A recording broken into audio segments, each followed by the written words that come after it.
I'm Professor Philip Sabin, and this video reconstructs the Battle of Maldon in 991 AD.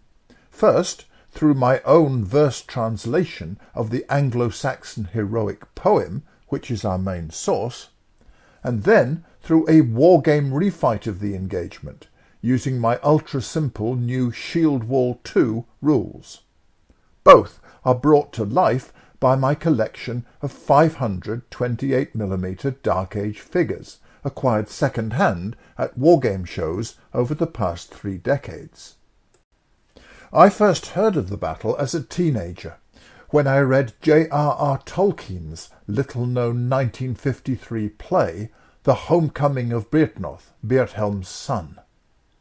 I later took part in a student dramatisation of the classic heroic poem Beowulf at the Edinburgh Festival Fringe in 1982.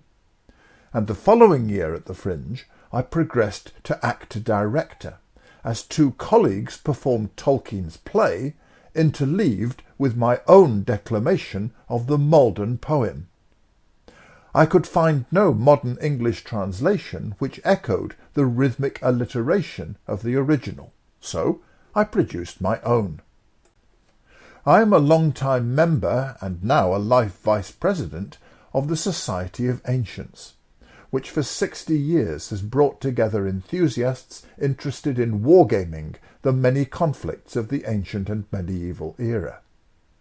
In 1995, I published an article in the Society journal, Slingshot, which analysed the Maldon battle, presented my translation of the poem, and laid out my simple Shield Wall rules for refighting this and 5 other famous engagements between Vikings, Saxons and Celts, from Ashdown in 871 to Stamford Bridge in 1066. Since 2004, the Society has run annual battle days, focused on refighting a selected engagement using different rule sets. And on March 30th, 2025, this event will address Maldon.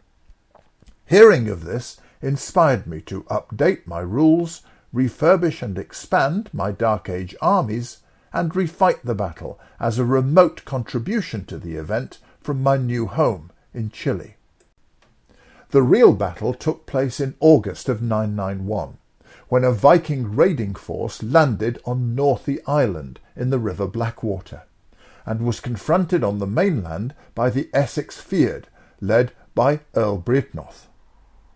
We visited the site in 1983 as we prepared our Fringe production, and we crossed the modern causeway, which is still covered by the river at high tide. There is the usual scholarly controversy over the dating and detailed historicity of the poem which describes what happened. The beginning and end have been lost, but 325 lines remain, and I will now let the unknown poet take up the story via my own translation from 40 years ago. He bade each warrior loose his steed, far dispatch it, forth hasten, handwork embrace, and steadfast valour. Then Offa's kinsman straightway knew that the Earl would brook no idle spirit. He loosed from wrist his beloved hawk. On the wood it stooped, stepped he to battle. Thus might men judge that the lad would naught in strife falter. He had taken up arms. Edric also would serve the Earl, his lord, in the fray. He strode forward with spear to battle, firm of spirit, the while he might in hand-grip wield both board and blade. His oath he honoured, when called to fight before his lord. Then Byrhtnoth marshalled his warrior band, from steed gave counsel, his men guided, what stance to take, which post strengthen. He bade them brace their shields aright, grasp them firmly, and fear naught. Then, when the host was fairly arrayed, he lighted amidst his dearest companions, those hearth comrades he knew most loyal. Stood then on strand, and sternly called a Viking herald. Words he wielded, threat in his throat. shouted the seafarers' terms to the earl where he stood on the shore. "I am sent to you by seamen bold, who bid me tell you to swiftly furnish rings for ransom. Better for you to shun the spear play by yielding tribute, than to share with us such bitter strife. We need neither spill blood, if your wealth suffice. In exchange for gold, a truce is struck. If you, who are captain here, so decide, agree to pay your people's ransom, we'll render the seamen their chosen sum as the price of peace. Accepting our mercy, we shall with that treasure return to our ships, set forth on the flood, and hold you as friends." Britnoth spoke. He lifted shield, shook slender spear, and speech uttered. Stiff with anger, he made reply. "Hear you, Viking, what this folk answer. For tribute they will send you spears, venomous dart and ancestral blade, a martial bequest. You're not welcome in battle. Spokesman for spoilers, take back now a message. Bear your brood far bitterer tidings. That here with his host stands a true-hearted earl, avowed to defend this ancestral kingdom, my liege lord Ethelred's sovereign realm, both soil and folk. In this affray shall the heathen fall. A shame, it seems, for you to bear our bullion to ship without fight offered. Far have you travelled in faring hither to our country. But treasure is not so softly won. First sword and spear shall settle our quarrel, grim battle play, ere we yield tribute." He bade his men bear forth their shields until all stood on the river bank. The warriors might not meet for the water, for after the ebb came the flood flowing, the sea's arms locked. An age it seemed then ere spears could be drawn together in strife. So by Panta's stream they proudly stood, the Saxon array and the longship host, and no man there might harm another, save through an arrow's fatal flight. The flood went out. The Vikings stood ready, the press of pirates, eager for battle. To hold the causeway, the hero's helm sent a war-hard warrior, Wulfstan his name, of a valiant kin. This son of Caola slew with his spear the first foeman so bold as to set his foot on the bridge. There stood with Wulfstan staunch warriors, Elfher and Maccus, a steadfast pair, who would not take to flight from the ford, but against the foe defended stoutly, the while that they might weapons wield. On marking this, and seeing plainly what bitter bridge wardens they had found, the hateful strangers resorted to craft, craving leave to cross the causeway, to lead their forces over the ford. Through too proud a spirit, the earl then yielded all too much land to that loathed nation. The warriors hearkened as Brighthelm's air began calling across the chill waters. "Your way is now clear. Come quickly hither, and face us in fight. Only God can say to whom the stricken field shall fall." Then, not heeding the waves, the slaughter wolves waded west over Panta. The pirate pack bore their shields across the shining stream. Their boards of linden they brought to land. Byrhtnoth stood with his warriors, waiting to face the onslaught. He bade his band form a hedge of shields and hold fast against the foe. Then the fight drew nigh with its gore and glory. The time had now come when men so fated were doomed to fall. A clamour arose. Ravens circled, carrion eager. On earth the cry. Forth from fist flew the file-hard spears, the winged darts direly whetted. Bows were busy, board met blade. The battle was bitter. In both armies warriors stumbled, striplings lay slain. A stinging wound bore the sleep of war to Britnoth's kinsman. His sister son, Wulfmire, was sorely hewn by the slicing swords. The Viking suffered swift vengeance. I heard that Edward dealt one pirate such a sword blow, not stinting the stroke, that the fated man fell dead at his feet. For this deed the Lord gave thanks to his bower thane, when battle allowed. The warriors thus stood, stout-hearted and staunch in the strife. They strove keenly to seize with their spears the first chance of snatching the breath from some fated man. The slain fell to earth. Girded warriors stood steadfast. Britnoth urged then that every man turn his mind to war, if he thought to win glory against the Danes. Then the hardened warrior hefted his war gear, braced his shield, and strode towards a Viking. Churl made for Earl with equal resolve, for each was eager to harm the other. The seaman slung a southern spear, which struck and wounded the warrior's lord. The Earl swung his shield to shatter the shaft, and the shivered weapon sprang from him. Stung now to fury, he stabbed with his spear the proud pirate who dealt him the wound. The lord was skilled at steering his shaft, and the point pierced the pirate's throat, ripping the breath from the raider's body. The hero then hurled a second spear, which burst the victim's ring-wound byrnie, biting his breast till the bitter blade stood straight at his heart. Then the Earl was glad, that man of spirit, and laughing proudly gave thanks to God for the work of that day. A dart was then hurled by Danish hand. It flew from fist, and all too deeply pierced Ethelred's noble thane.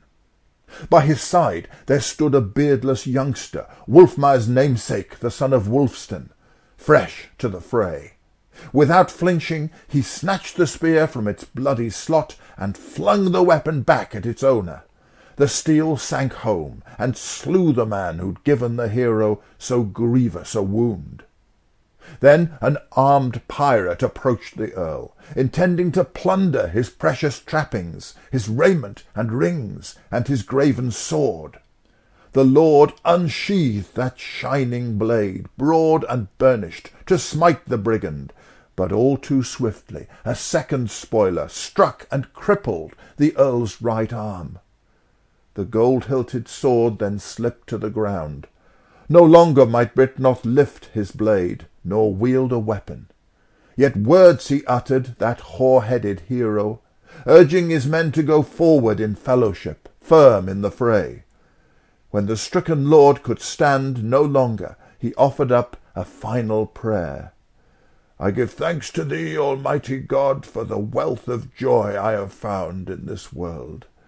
But, merciful Maker, I now most need thy grace to succour my sinful spirit, that safely my soul may ascend to thee, the Prince of Angels, passing at peace into thy keeping. My prayer is this, that my spirit be spared the spite of hell. Then the hateful heathens hewed him down, and with him the warriors, Wulfmire and Elfnoth, who stood at his side. Both followers fell after yielding their lives in defence of their lord. It was then that the faint-hearted fled the fighting. Odder's offspring came first from the field, among them Godric, who leapt onto Britnoth's harnessed steed, stealing the horse in his haste to flee, and betraying the lord who'd made him a gift of many a mount. With him bolted his two brothers, Godwin and Godwig, no stomach for strife, who saved their skins by shunning the battle and seeking shelter deep in the wood. More followers fled than at all fitting, and few men remembered the many favours the Earl had shown them, earning their service. The lord had been warned of such betrayal that day at the council, when Offa told him that many, for all their vaunting speeches, could not be trusted in time of need. To the earth had fallen Ethelred's Earl, the helm of his folk. His hearth fellows all saw the hero hewn by the foe. Then, far from flinching, the proud thanes came pressing forward in fierce haste. Each had only two thoughts, to avenge his lord or himself lie slain. Elfwine spoke then, the son of Elfric, young in winters. Words he wielded, uttered them boldly to urge men on. Remember the speeches we made at the mead, the vows that were hurled by hall-bound heroes, boasting at bench about bitter battle. Now we shall tell who is truly brave. I will make my ancestry known to you all, for I come of a mighty Mercian kindred. My father's sire was Aelhelm the Earl, a ruler rich in wealth and wisdom. No taunting thane shall tell the folk that I was eager to flee this host, bolting for home with Britnoth lying hewn to the ground. My grief is greater for losing in him both lord and kinsman. Then, striding forward, fixed on the fray, he flung his spear, and pierced one of the crowding pirates, pitching the spoiler lifeless to earth. The youth then urged his friends and comrades forth to the fight. With spear aloft, Offa gave answer. We sorely need such words, Elfwine, to lift our courage. Our lord is lying slain on the field, and we, his thanes, must now embolden one another, facing the fray while fist can fling or hand can wield a hardened weapon, spear or sword. That coward Godric, Odder's spawn, has betrayed us all. He set spurs to Britnoth's splendid steed, and it seemed to many the Earl was fleeing. That was what split and scattered our forces, cracking the shield wall. A curse on Godric for causing such rout by his cowardly ride. With shield lifted as shelter from shaft, Leofsanu spoke in answer to Offa. I shall not flee a single foot, for I vow to avenge my liege lord by pressing forth against the foe. At home by Stourmere, steadfast men shall not have cause to chide me for returning lordless, leaving my master slain on the field. I shall fall myself to sword or shaft. He advanced in rage and fought stoutly, scorning flight. Then Dunner spoke. His spear aloft the humble churl bade every man redress Britnoth's bitter fall.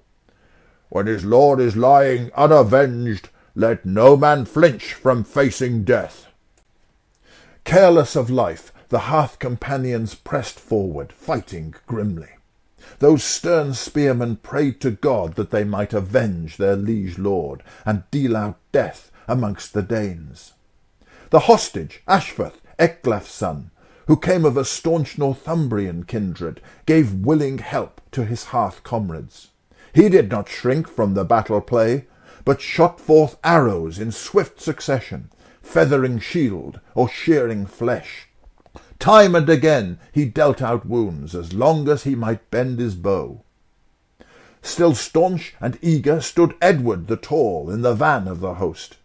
With vaunting words he swore not to flee a single foot, now his ring-giver lay hewn to the ground.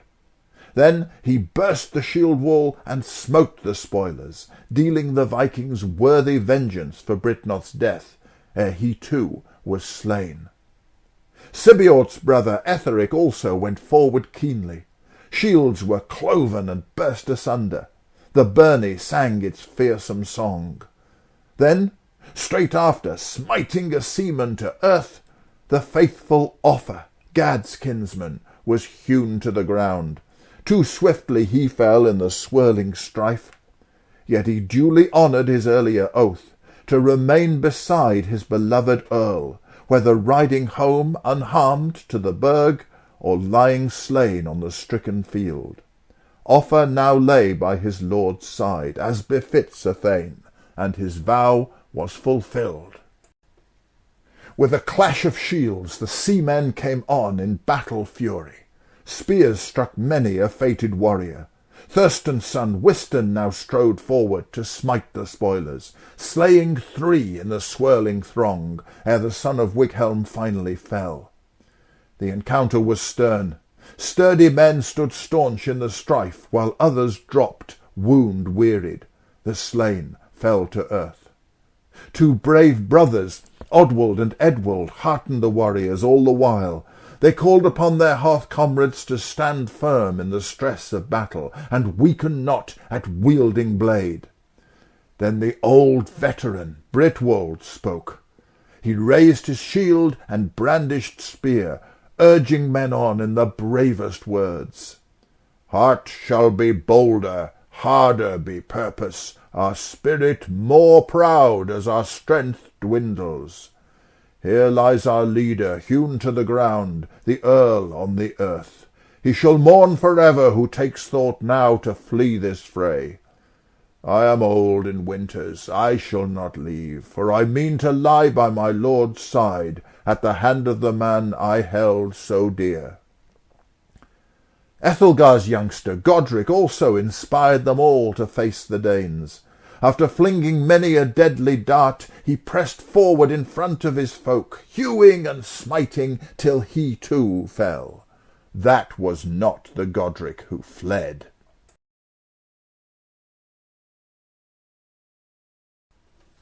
Tolkien's play focused on the poet's criticism of Byrhtnoth's Ofermod, or misplaced chivalry, in letting the Vikings cross the causeway to reach his army. Tolkien's accompanying essay drew a parallel with the aging Beowulf choosing to fight the dragon alone and bringing ruin on his people by his death. However, there was actually significant military logic in the Earl's decision, since the alternative was a stalemate from which the Vikings would eventually sail away to another part of the coast, forcing the Saxons to make another exhausting march in pursuit and spend more precious time away from their farms. Had Byrhtnoth's gamble succeeded, the Vikings would have been caught with the river at their backs and could have been slaughtered by the victorious Saxons. The real question is whether the Saxons were so outclassed as to be doomed to lose, or whether they might have prevailed had the Earl not been killed, or had Godric's flight not demoralized so many. It's impossible to answer this question from the surviving sources, but at least wargaming allows a Saxon player to strive to reverse history, rather than just making a heroic end, as the poem so vividly describes. My original Shield Wall rules were a spin-off of my simple early Phalanx rules for classical battles, and both gave the antagonists an artificially equal chance of real battlefield victory. However, my later Ancients rules introduced more realistic asymmetries in favour of the historical victors, and balanced this by a handicap system which let their opponents win a game victory if they inflicted enough damage before giving way. My updated Shield Wall 2 rules adopt a similar approach, with the historical losers in each of the 6 battles being given fewer command points to move and attack, but being able to win the game if they give the enemy a sufficiently bloody nose. This chimes well with the Maldon poem, which lauds the Thane's bravery in killing as many Vikings as possible, rather than seeking to save their own skins. Shield Wall 2 retains the same 11x9 hex grid as before, which I use also for my new Combined Arms solo game of battalion attacks in World War II. Since information on the real strengths of the contending armies is so thin, I also retain generic armies of 10 infantry warbands per side, one led by the Lord. However, I have improved my original rules using ideas from my later systems, such as my 2021 design, Legion 2. Besides the varying command limits which I've mentioned, these ideas include having warbands routed only after they and surrounding friendly warbands have become spent, due to earlier rounds of enemy attacks. Shield Wall 2 uses the same simple combat system as in Legion 2, giving more chance of a hit the more warbands are able to gang up on a given enemy warband. Legion 2 and Combined Arms are showcased in their own videos on this channel, and both are available for free download, as is Shield Wall 2. Just Google Sabin Wargames for details. I now play Shield Wall 2 and Combined Arms on a 2-metre wide blanket, dry brushed in green and brown, with the hex centres shown by low contrast painted dots. At Maldon, the wood which the poet mentions is to the Saxon right rear, while the Vikings have the river on their right flank and a marsh to their left rear, to represent the battlefield gradually opening out from the causeway which Beartnoth fatefully let them cross. For simplicity, warbands are barred from entering any of these terrain features. The flat Essex battlefield has no hills like those which the Danes defended against Alfred at Ashdown 120 years earlier. As in Legion 2, the armies in Shield Wall 2 deploy from their central camp hex on the first few turns. At Maldon, the Saxons go first each turn, to reflect them already being in battle array when the Vikings crossed the causeway. Warbands may deploy in any vacant hex next to the camp, facing towards any two adjacent hexes. My warbands consist of my original 40-year-old 25mm figures on thick collective bases, ringed by newer and better-looking 28mm figures on thinner individual bases, to give a less regimented appearance and to stop the scale difference being too apparent.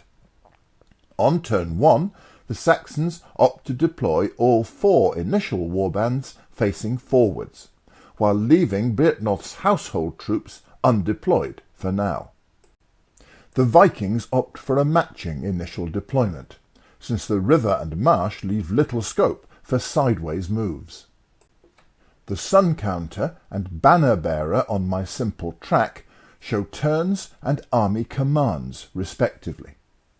As the historical losers, the Saxons have 3 fewer commands than they have unrouted warbands, so 7 per turn at first. On turn 2, the Saxons first spend 4 commands moving their already deployed warbands, with each activated warband able either to turn in place or to move into one of its 2 frontal hexes and turn, if desired. Although all 4 deployment hexes have now been vacated, only 3 commands remain, so only 3 more Saxon warbands may enter this turn. Beartnoth opts to bring his household troops into the left-centre deployment hex. The historically victorious Vikings start with 9 commands per turn, so more than enough to advance their existing warbands and deploy 4 more. Olaf opts to enter with his guard in his own left-centre deployment hex for maximum flexibility. On turn 3, the Saxons must deploy their last 3 warbands, so they have only enough commands to move 4 of those already on the field. 2 more deployment hexes must be vacated to accommodate the newcomers. Beartnoth chooses to advance his 4 leftmost warbands towards the river, which can help to shield his left flank. The Vikings have enough commands to move and deploy all but 1 of their warbands. To minimise their losses, they need to use their command advantage to mass against part of the Saxon line, rather than becoming embroiled in a general attritional contest with the entire enemy army. Olaf opts to incline his warbands to the right in order to confront the advancing Saxon left before the trailing enemy right can catch up. On turn 4, the Saxons form a 4-hex front with Beartnoth in the centre. turning their leftmost warbands ready to extend the line, and moving up reserves as fast as their limited commands permit. The Vikings decide to adopt a bold approach of attacking Beatnoth directly as they did in the real battle, hoping that killing him will knock the fight out of the Saxon army. They spend 7 of their 9 commands advancing their leading warbands across their entire front. The remaining 2 commands allow the foremost Viking warbands to strike the first blow against the Saxon shield wall. Their basic strength is 3 each, for a total of 6, with no modifiers. Beatnoth's household troops have a basic strength of 4, so to reach 7 or more, and so beat his attackers and avoid a hit, he must make a saving roll of 3, 4, 5 or 6. He rolls a dismal 1, and so his warband takes the first hit of the game and becomes spent, which I show by placing casualty figures in front of the unit. On turn 5, the shocked Saxons spend 4 commands extending their flanks to guard against encirclement and bringing up reserves to bolster the stricken household troops. Beatnoth spends another 2 commands to combine with the warband on his right to seek vengeance for the hit he suffered. His household troops get a +1 attack bonus, so the total attack strength rises to 8, and the Vikings need to roll a 6 to avoid a return hit. Like Beatnoth, they roll a dismal 1 and become spent. The last Saxon command could be used for a long-shot attack by the warband which moved left to the river, but Beatnoth decides to use the command instead for a similar lone attack by the warband on his immediate left. Lone attackers get a +1 bonus, so even with equal basic strengths, there is a 1 in 6 chance that their attack will succeed against the odds. On a saving throw of 5, the Vikings easily resist the weak attack. Olaf now realizes that his bold early onslaught has left his own reserves far behind, and that there is a real risk of his leading warbands being routed before they can be supported. He uses 5 commands to bring up his nearest reserves as swiftly as possible, while also advancing warbands to protect both flanks of his central push. The 2 leading Viking warbands spend 2 commands to repeat their attack on Beatnoth, but this time his saving throw of 4 avoids further damage. The last 2 commands are used for a combined attack on the dangerously isolated Saxon warband by the river. Its saving roll of 2 is insufficient to raise its strength of 3 above the attack strength of 6, so the warband becomes spent. On turn 6, the Saxons spend 2 commands moving warbands to bolster their threatened left. For a further 3 commands, the Saxon left launches a concentric attack on the hinge of the Viking line. The middle warband suffers a penalty for having friends in its other frontal hex, so the total attack strength is only 8, but on a saving throw of 1 rather than the 6 required, the defenders become spent. The last 2 commands allow Beatnoth and the warband on his right to repeat their attack from last turn, and on another dismal roll of 1, the spent Vikings are hit again. Olaf could save them from routing by transferring the hit to the neighbouring front line warband, or even to his own guard. But since his impulsive attacks, however initially successful, have left his disjointed army in a very vulnerable position, he opts instead for the more desperate expedient of letting the warband break and run. My rules require the historical losers to pursue in such cases, as proved their downfall at Hastings. Luckily for Beatnoth, he can send the other attacking warband in pursuit, rather than leading his own spent warband forward to almost certain destruction. Losing a warband cuts Viking commands to 8 per turn. Olaf uses 3 commands to start moving up his trailing reserves at long last, and to move and turn his other warbands to engage the exposed pursuers.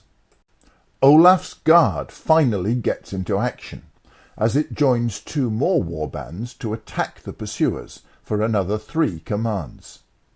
The modified attack strength of 10 means that the pursuers automatically become spent.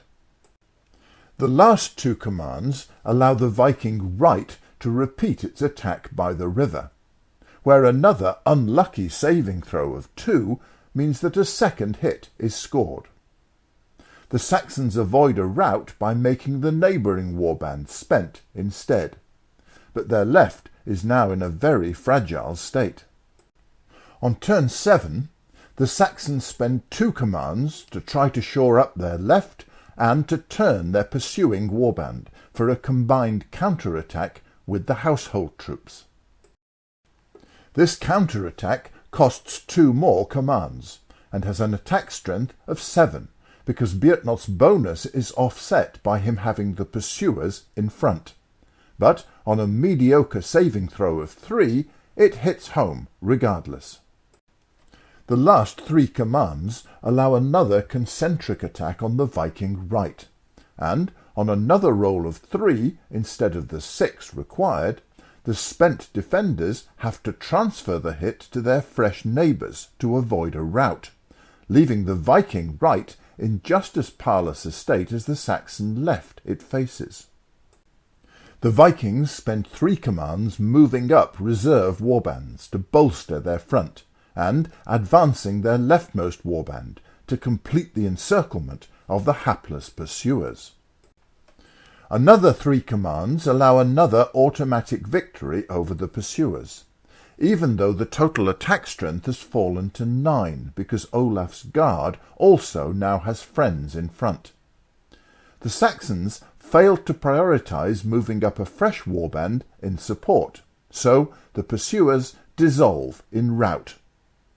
The more disciplined Vikings choose not to pursue the fugitives themselves.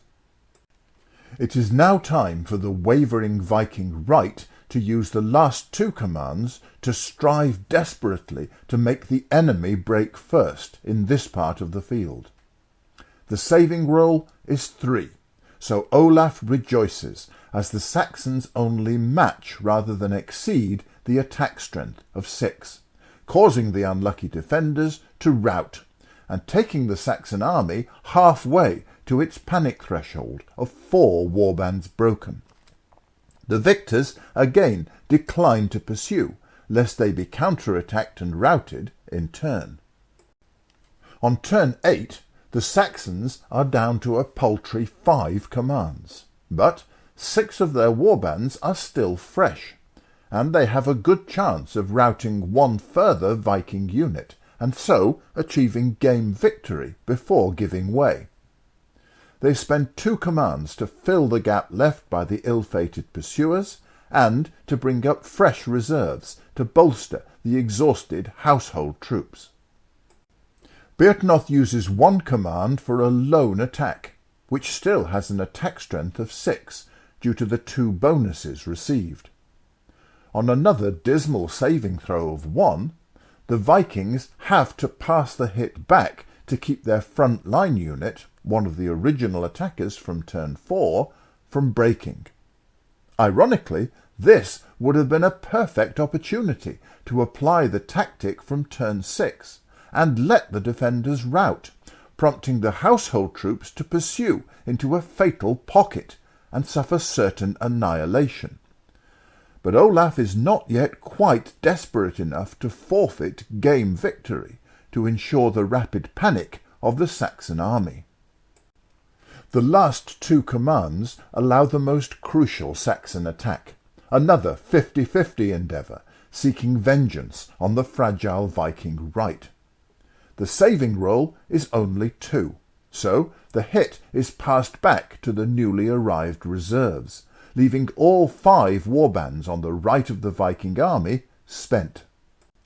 The furious Olaf now has only one chance of saving his army, let alone avoiding game defeat, namely to lead his guard in a fierce charge aimed at killing Byrhtnoth after all.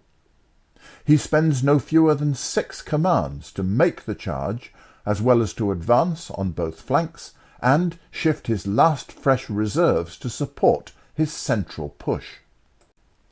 Olaf now combines with the original attackers and makes the crucial attack for the last 2 commands.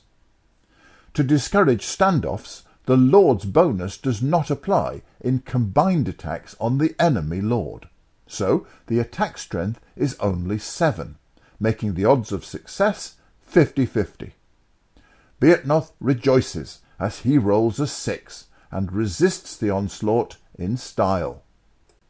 On turn 9, the Saxons are still hamstrung by their shortage of commands, but they use one command to advance a fresh unit on their left so as to focus all their efforts on breaking the Viking right, and so securing not just game victory, but a real battlefield triumph.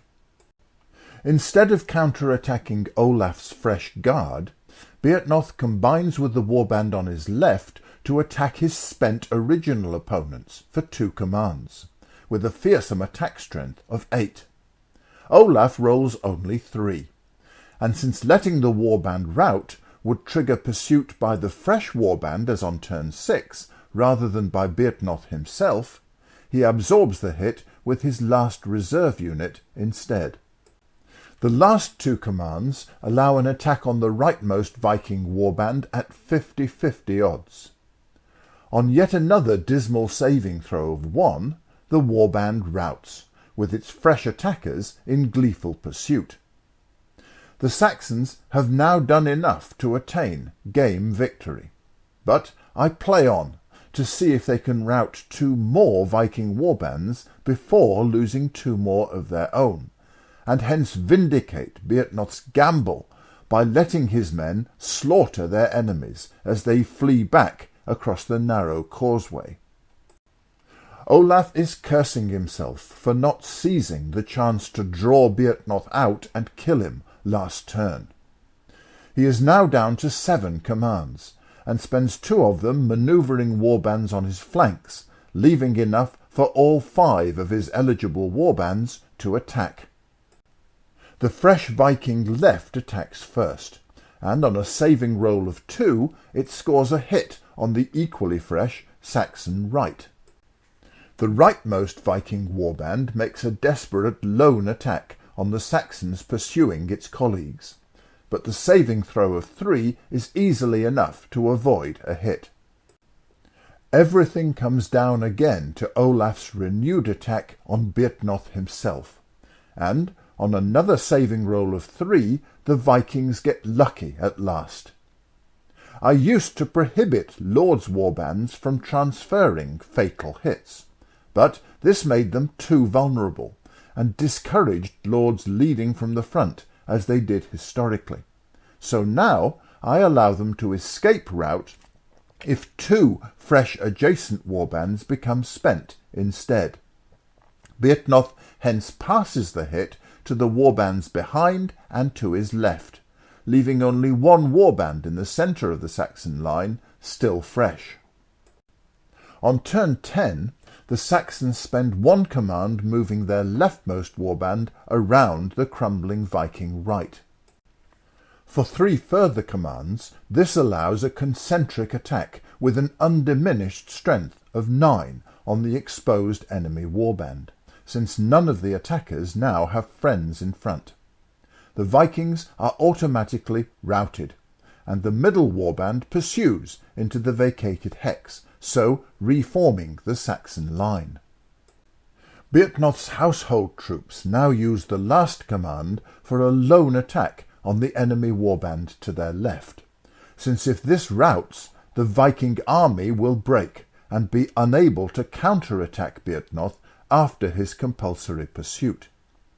The odds of a hit are 50-50, and on yet another awful saving throw of 1, Olaf's only recourse to avoid immediate defeat is to transfer the hit to his own guard unit. With this last desperate gambit now expended, Olaf knows with awful clarity that his army's only chance of avoiding defeat and disaster is for him to rout Byrhtnoth's warband, which counts double, and so panic the Saxon army this turn. The Vikings still have 6 commands, so their fresh left wing launches another attack, which hits home again on a saving throw of 1, but which the Saxons transfer to the last fresh warband in the centre. The rightmost Viking warband makes a lone counter-attack on the only fresh warband on the enemy left, and on another roll of 1 this unit does indeed suffer a hit against the odds, leaving every Saxon warband spent, except the one still sitting uselessly back by the wood due to shortage of commands.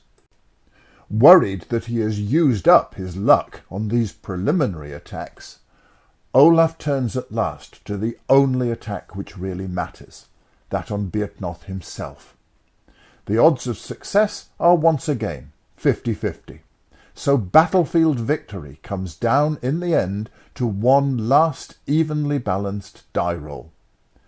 Byrhtnoth dices literally for his life, and his roll of 2 dashes Saxon hopes of reversing history, and means that the Earl falls after all, causing his army to break for the woods despite being on the brink of victory. The Saxons can take comfort from inflicting even more losses than the Vikings suffered in reality, giving plenty of heroic deeds for the poets to immortalize. Although the Vikings narrowly win on the field, game victory goes much more clearly to the Saxons. The luck of the die clearly has significant influence on the game, and makes its detailed course enjoyably dramatic and unpredictable, a particular benefit during solo play. However, neither side in this refight had markedly better luck overall, with both having their share of good and ill fortune. As shown here, I refought the battle earlier for an illustrated report which will be published in Slingshot to coincide with the Maldon battle day. And although that contest too came right down to the wire, the struggle then was for game victory, rather than for battlefield victory, as in the current refight. Olaf's reckless impatience in rushing his leading warbands headlong at Byrhtnoth and into the pocket opened by the Saxon left was the main reason for the Vikings' greater problems this time around, especially given the difficulty of disengaging once committed. Battles in Shield Wall 2 are drawn-out contests of endurance, and the historical victors have 18 turns in which to manoeuvre carefully and cohesively so as to fight at an advantage rather than a disadvantage. Superior command and discipline are subtle assets which need judicious exploitation to derive the full benefit. If you like Shield Wall 2, you should love my Lost Battles and Legion 2 designs, modelling 35 engagements from classical antiquity using similar mechanisms. These games have much more differentiated and individually modelled armies, with twice as many units of a dozen different types, and with huge variation between the best and the worst troops and generals. I hope you've enjoyed this video with its unusual mixture of source dramatisation and wargame refight. If you are in the UK, do consider attending the Maldon Battle Day on March 30th. The details are on the Society of Ancients website. As I said, just Google Sabin Wargames for links to my dozens of often free designs covering all periods of warfare, or watch the many other gameplay videos on my YouTube channel.